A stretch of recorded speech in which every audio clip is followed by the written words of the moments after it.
A paz do Senhor Jesus, queridos irmãos, seja muito bem-vindo à nossa segunda aula. Nós estamos no webinário Obreiro Aprovado, análise e resposta para o cenário evangélico atual. E na nossa primeira aula, nós falamos sobre algumas publicações no século XVII, feita por Spurgeon em sua revista mensal chamada A Espada e a Colher de Pedreiro, onde ele colocou 5 declínios. O título era declínio 1, declínio 2, até o declínio de número 5. Os 2 primeiros foram escritos pelo pastor batista Robert Schindler. E nós começamos a falar sobre esse primeiro declínio, que é a falta de zelo com o púlpito.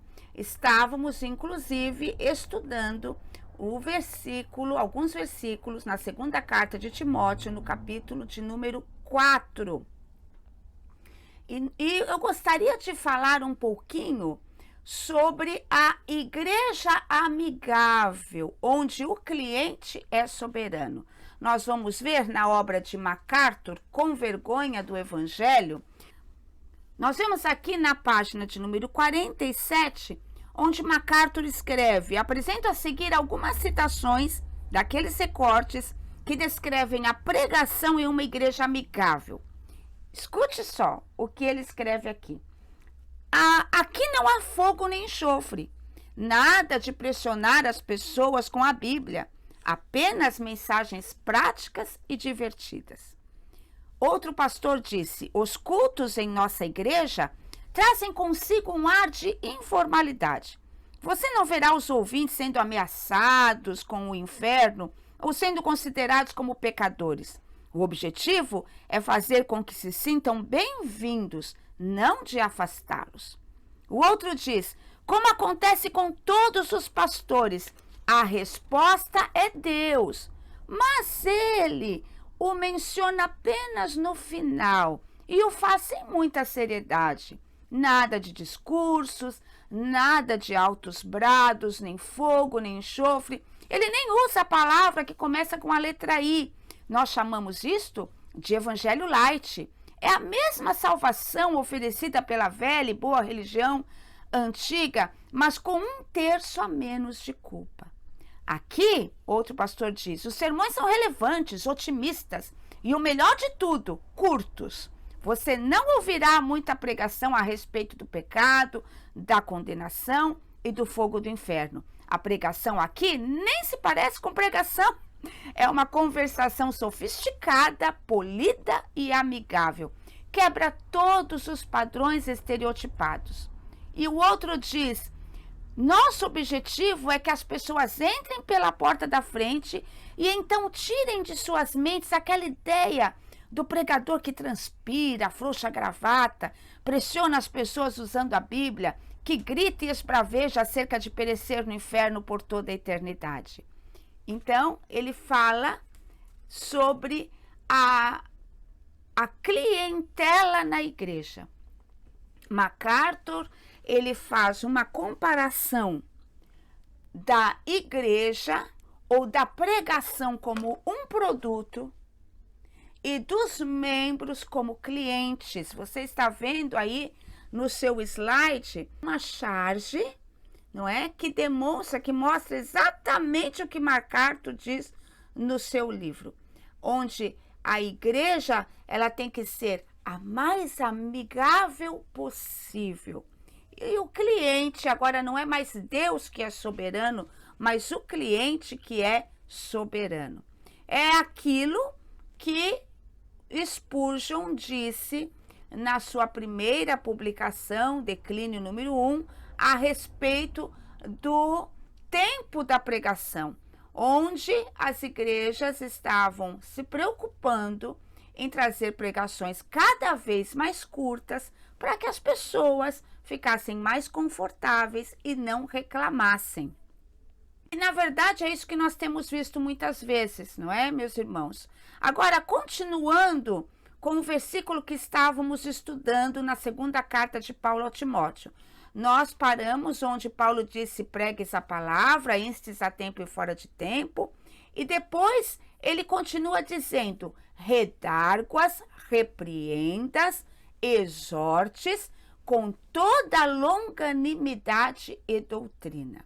Então, ele usa aqui alguns verbos importantes. Veja, primeiro ele diz o que ele tem que fazer: pregar. Pregar o quê? A palavra. Depois ele diz de que maneira ele vai pregar esta palavra, com perseverança, a tempo e fora de tempo. E agora, ele é mais específico ainda. O objetivo desta palavra que será pregada será redarguir, repreender e exortar. Então, o primeiro verbo redarguir significa convencer. Redarguir significa convencer utilizando argumentos.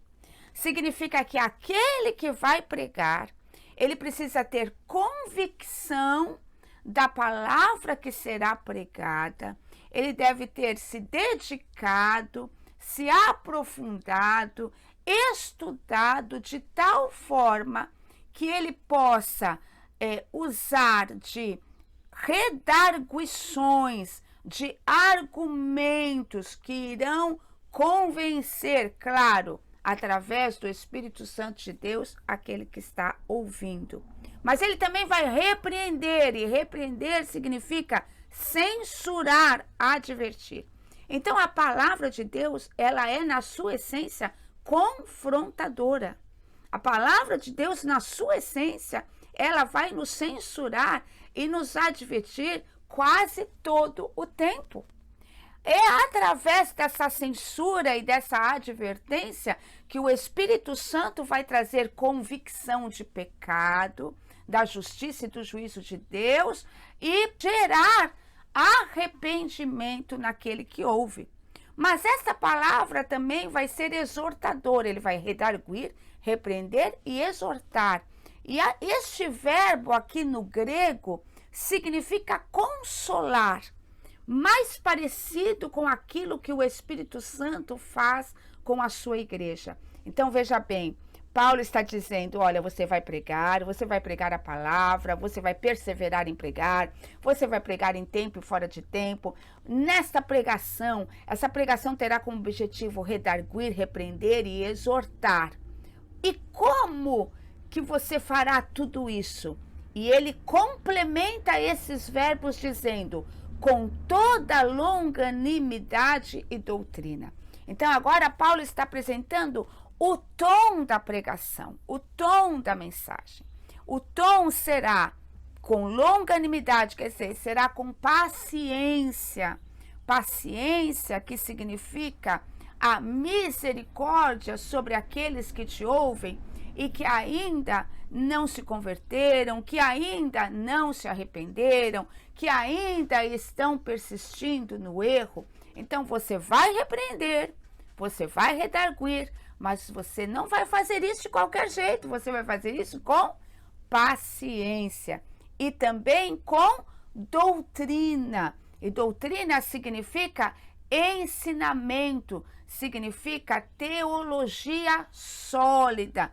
Você não pode fazer isso com achismos, com suas opiniões ou com as suas experiências próprias. Sim, você pode até compartilhar as suas experiências, porque as experiências também edificam a igreja, elas também incentivam o fervor. Porém, as experiências têm que estar subordinadas à doutrina, que é o ensinamento das Escrituras Sagradas. Mas ele ainda continua. Paulo ainda diz o motivo para o conselho que ele está dando para Timóteo. Veja, ele começa dizendo assim, por quê? Então, existe um motivo, Timóteo. Veja, Timóteo, eu estou preso aqui. Eu preciso falar as coisas que são mais importantes para você. Eu preciso dizer que você precisa pregar a palavra em tempo e fora de tempo. Eu preciso dizer como você deve pregar. Porque existe um motivo para eu te dizer isso. Porque virá um tempo, e eu digo que nós já chegamos nesse tempo, em que não suportarão a sã doutrina, mas tendo comichão nos ouvidos, amontoarão para si doutores, conforme as suas próprias concupiscências, e desviarão os ouvidos da verdade, voltando às fábulas. Então veja, Paulo agora está explicando o motivo pelo qual deve haver um grande zelo no púlpito. E o motivo vai haver um dia em que as pessoas, quando ele diz, tendo comichão nos ouvidos, tendo coceira nos ouvidos, ele está dizendo, as pessoas rejeitarão, isso fala de rejeitar aquilo que se está escutando, que se está ouvindo. Essas suas palavras estão me dando comichão, coceira. Eu estou rejeitando a pregação. E por conta disso, por rejeitar essa pregação teocêntrica, cristocêntrica, por rejeitar esse tipo de pregação, estas pessoas, veja, Paulo está sendo inspirado pelo Espírito Santo e dizendo o que iria acontecer. Essas pessoas amontoarão para si doutores. Amontoarão, em outras versões diz, cercar-se-ão. Então significa que um grupo de pessoas, e o pregador precisa estar preparado para esta rejeição.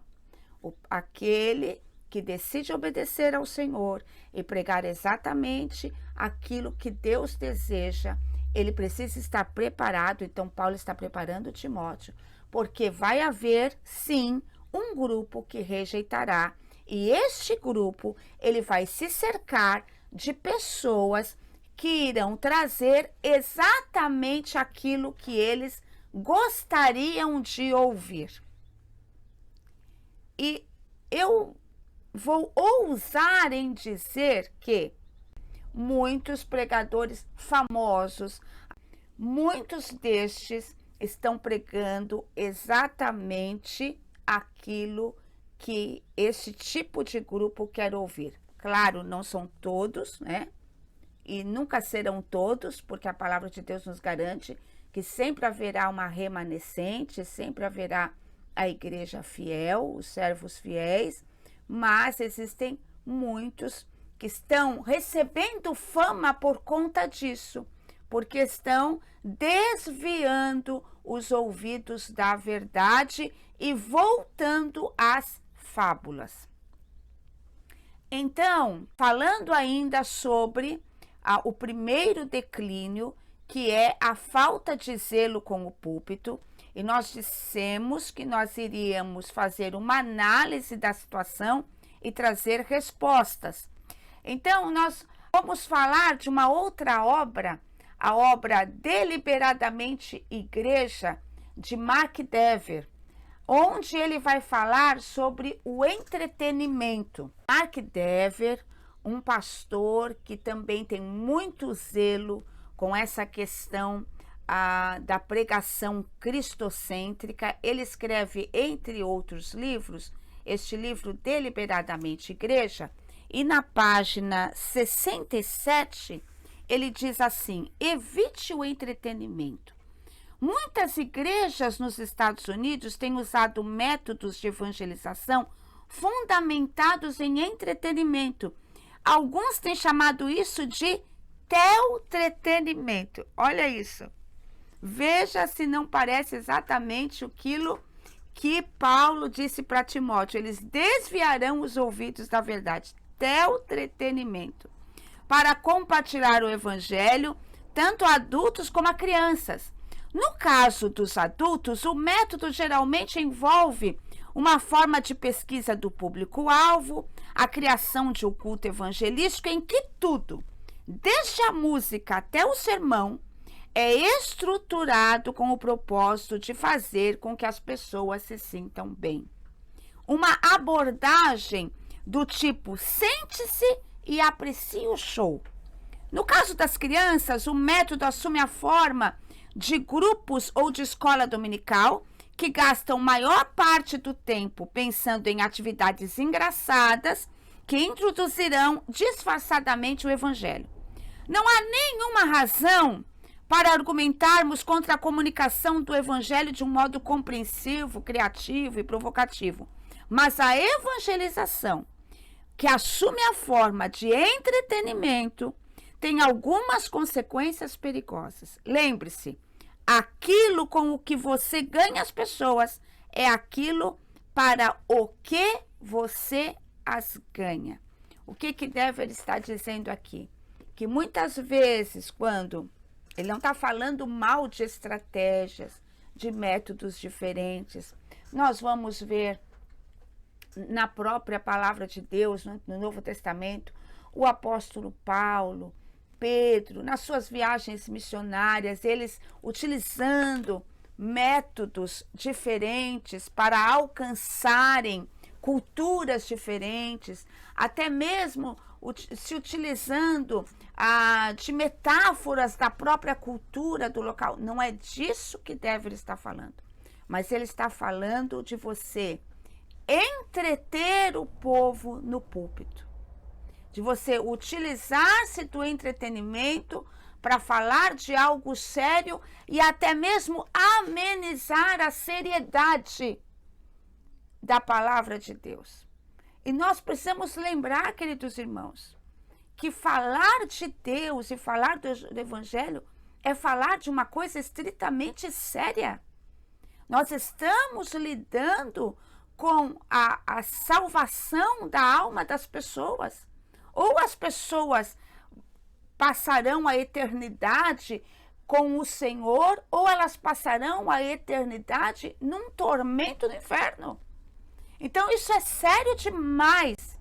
E aproveitando até essa questão do entretenimento, isso também é algo que tem atrapalhado muito a vida devocional da igreja, dos crentes, porque parece que é uma estratégia, uma armadilha de Satanás, tanto dentro da igreja, para desvirtuar a pregação séria e teocêntrica da palavra, e nos lares, para que as pessoas não se dediquem ao discipulado e ao estudo da palavra, e até mesmo com a sua família, com os seus filhos. Foi feito um estudo antes do advento da internet, que diz que um homem com 65 anos, ele poderia passar 15% da sua vida assistindo televisão. Isso significa que ele passaria 9 anos e meio da sua vida na frente de uma TV, vendo todo tipo de filmes e programações.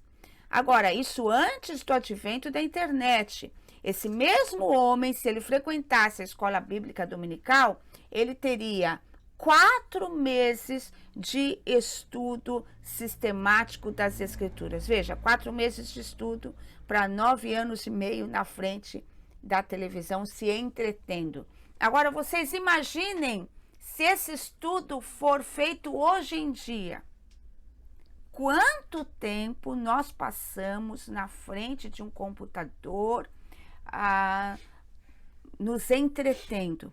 Então, o entretenimento, queridos irmãos, não é um pecado, mas ele pode se tornar um pecado quando ele tira o lugar de Deus nas nossas vidas. Então, o primeiro declínio é a falta de zelo com o púlpito. E a primeira resposta para este primeiro declínio é a pregação expositiva. Então, aquilo que Paulo disse para Timóteo: prega a palavra. A pregação expositiva é o tipo de sermão que ajuda os ouvintes a entender o significado do texto bíblico e o que Deus quer que nós façamos à luz do que esse texto ensina. Como diz Stott, o texto dita e controla o que falamos. Então, queridos, até nosso terceiro encontro, onde nós vamos falar do segundo declínio.